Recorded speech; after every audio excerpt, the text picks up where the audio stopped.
Buenos días, profesor. Buenos días, compañeros. En este momento, a mi grupo y a mí me ha tocado exponer acerca de las aguas subterráneas. Todos ellos son los integrantes. A continuación, voy a exponerles la introducción. Bueno, se consideran aguas subterráneas aquellas que se encuentran bajo la superficie del suelo en las zonas de saturación y en contacto directo con esta o con el subsuelo. Como se sabe, el subsuelo es parte profunda del terreno por debajo de la capa laborable. Se trata de un recurso de elevada cuantía. Con respecto a las aguas superficiales, se está sufriendo procesos acusados de contaminación procedente de distintos orígenes. Las aguas subterráneas constituyen un recurso dotado de valor estratégico y son ampliamente utilizadas, tanto para riego como para abastecimientos urbanos e industriales. A continuación, en este documento se va a estudiar los objetivos, su origen, los tipos de aguas subterráneas y sus procesos geológicos. A continuación, el propósito. El propósito de esta investigación radica en la indagación y recolección de datos informativos de fuentes verídicas y confiables referentes al tema de investigación aguas subterráneas, planteando conceptos fundamentales, explicados y detallados a lo largo de este informe de geología aplicada. La finalidad de este es buscar y generar conocimiento de las aguas subterráneas por una aplicación investigativa del lector a futuro. Los objetivos. Como objetivos generales tenemos que dar a conocer conceptos claros y precisos referentes a la hidrología subterránea, como son aguas subterráneas y sus acuíferos. Los objetivos específicos tenemos que describir conceptos de aspectos generales de las aguas subterráneas, detallar el origen y acción geológica de las aguas subterráneas, describir los tipos de aguas subterráneas, brindar información precisa del tema, recoger información que abarque los procesos geológicos de las aguas subterráneas, dar a conocer los aspectos de contaminación de las aguas subterráneas. Continuando con la exposición, mi nombre es Edinson Río Jalví. Me tocó la parte de origen de las aguas subterráneas.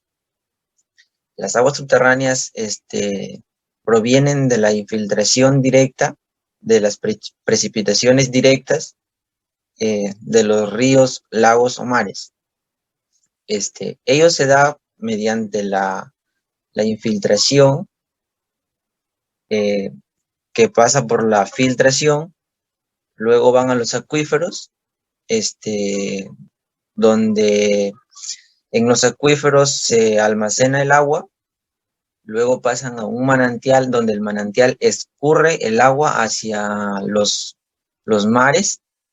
Si el agua superficial está por encima del nivel freático, se produce un aporte de las aguas subterráneas. Pero por lo contrario, si es que el agua está por debajo de las aguas superficiales, el agua subterránea puede almacenarse en el conjunto de estratos geológicos que en este caso se pueden llamar suelos porosos, como arenosos, de piedra y aluvión. Pueden circular y almacenarse en fisuras o fallos de las rocas compactas que no son en ellas mismas permeables como la mayoría de las rocas volcánicas y metamórficas. Doy pase a mi siguiente compañero. Siguiendo con la exposición, soy el alumno Yarlin Peralta. Tenemos a la acción geológica de las aguas subterráneas. Como todos sabemos, toda acción tiene una reacción. En este caso, la reacción se llama actividad geológica. Se preguntarán, ¿qué es una actividad geológica? Pues este es el proceso de cambio de un paisaje superficial libre. Aquí, las aguas subterráneas, o también llamadas aguas freáticas, al estar en constante movimiento, ejercen diferentes acciones. Estas se pueden clasificar en erosivo, transporte y deposición. Aparte, estas aguas actúan físicamente sobre las rocas cuando fenómenos de disolución, sustitución, precipitación actúan. En este caso, disolución supone la ruptura de enlaces en la red cristalina y por siguiente a la separación en el seno líquido. Sustitución expresa el aflore de agua ya captada por nuevas aguas, las cuales precipitan hacia la fuente subterránea. Y la precipitación. Esta se le conoce a la caída de lluvia, sólido o líquido cualquiera, que cae sobre la superficie. Estas se infiltran en el terreno hasta llegar a las fuentes subterráneas. Siguiendo con el señor.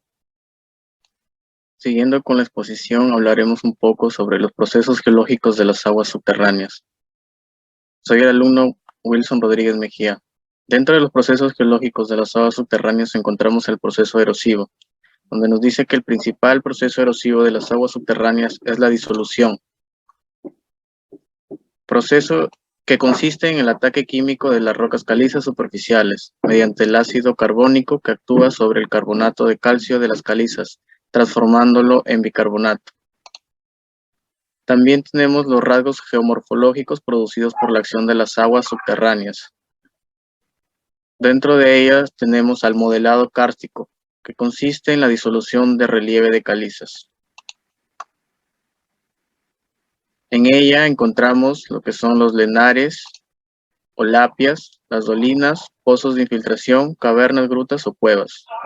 Lo que nos dice sobre los lenares o lapias es que es el efecto de la disolución en superficie que presenta rasgos rugosos a modo de canales más o menos paralelos en rocas calcáreas. Cuando varias dolinas se unen, forman una depresión de contornos sinuosos, parecidos a una rosa de pétalos abiertos y se le llama úbala. También se le conoce como sumideros, que se comunican como las profundidades por medio de canales verticales, conocidos como pozos de infiltración.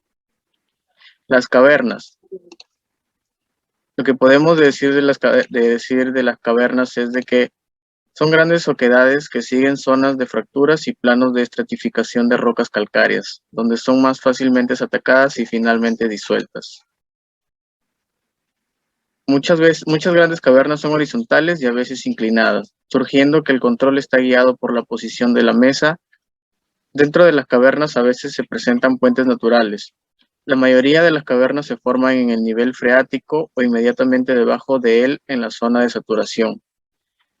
De los pozos de infiltración, podemos decir de que son conductos verticales que se introducen a gran profundidad.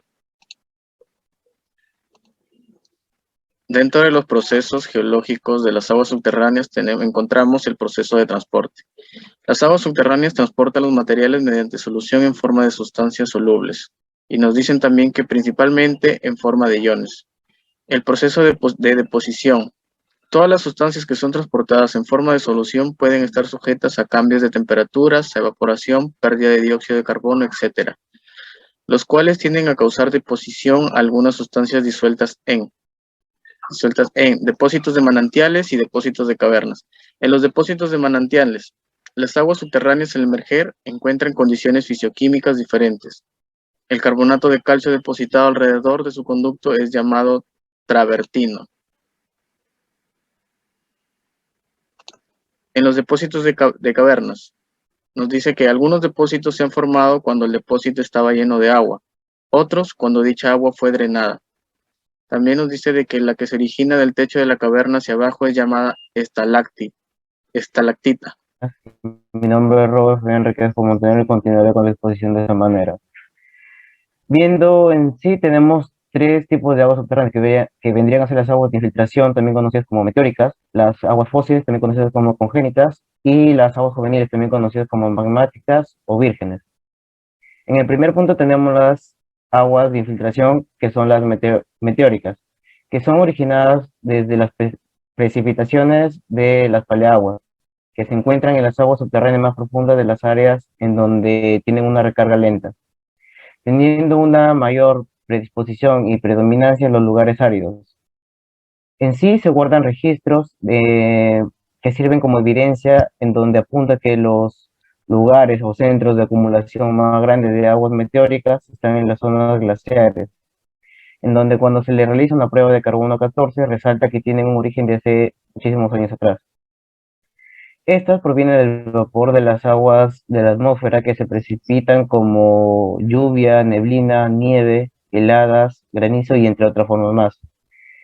Una particularidad que tienen las aguas que son generadas por las lluvias es que son potables al igual que las de la nieve, solo que estas tienen una una menor calidad, puesto que al tener contacto con el suelo están expuestas a contaminarse.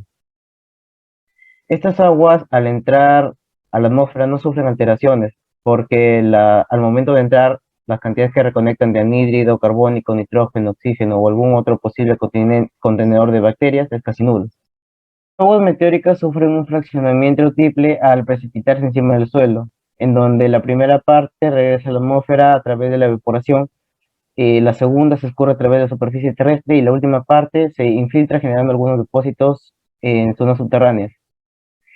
Estas partes fraccionadas varían en su cantidad dependiendo de la temperatura, el viento o la humedad en el aire. Es por ello que la intervención de condiciones topográficas y geológicas son determinantes al chocar con el suelo. Ahora veremos lo que son las aguas fósiles. Las aguas fósiles o congénitas son acumulaciones de agua salada que se encuentran dentro de una roca y están relacionadas con hidrocarburos. Son captadas por sedimentos al ser depositadas en espacios libres y son conservadas después de procesos de diagénesis. Se originan en cuencas marinas, lacustres y fluviales. También estas cuentan con sales que se encuentran disueltas, tanto como el cloruro de potasio o de sodio, carbonato de sodio y sulfatos de calcio o bario. Y hasta son capaces de contener algunos metales. Es por ello que la concentración de algunos de estos componentes generan impactos negativos al medio ambiente, por la razón de que no son correctamente manejados o tienen una disposición inadecuada. Los riesgos que podrían presentar estas razones de impacto negativos al ambiente son la contaminación de acuíferos en los procesos de inyección a formaciones receptoras, contaminación de cuerpos de recepción o cuando no se cumple con los parámetros de limpieza. Y también ocasiona alguna serie de contaminación al suelo en el momento de los accidentes que incluyan unos derrames de estas aguas. Ahora vamos a pasar por último a las aguas juveniles, que también son conocidas como magmáticas o vírgenes. Estas son derivadas de cuerpos magmáticos que se encuentran en la profundidad y cuentan con un 10% y se liberan de manera de vapor o líquido durante la cristalización. Los geysers o aguas termales son ejemplos claros de esto, pues son aguas primarias derivadas de procesos ígneos que originan rocas volcánicas e intrusivas. Estas son expulsadas a la superficie desde una gran profundidad por el movimiento de estas rocas ígneas intrusivas. Cuentan con temperaturas más elevadas que las telúricas y los elementos que se encuentran fácilmente en estas aguas son el boro, bromo, cobre, fósforo, arsénico y nitrógeno. Ahora le doy paso a mi siguiente compañero para que continúe con la exposición. A continuación voy a exponer la conclusión. Finalmente, hemos llegado a la conclusión de que las aguas subterráneas son importantes para el ecosistema, donde hemos marcado nuestra posición de requerir esta sustancia necesaria para poder vivir. Desde luego, es impresionante la evolución de las aguas subterráneas. Por otra parte, estas aguas tienen que ser bien tratadas para poder ser consumidas. Tenemos errores con la naturaleza que hay que enmendarlos, pues una forma de hacerlo es creando conciencia sobre la contaminación del agua subterránea, lo cual sabemos que es difícil, pero no imposible. Las acciones más pertinentes en este caso para las personas a pie es que mejore su cultura ambiental, pues vemos que podemos contaminar estas aguas hasta de casualidad, como el contexto del trabajo agrícola y ganadero. Con respecto al Estado, pues sería mejor que demarque el territorio de estas aguas para que pueda protegerlos. Mejor sería prohibir el paso de las personas para establecer mayor descontaminación. Como sabemos, es el propio humano el que está degradando su planeta. Las referencias.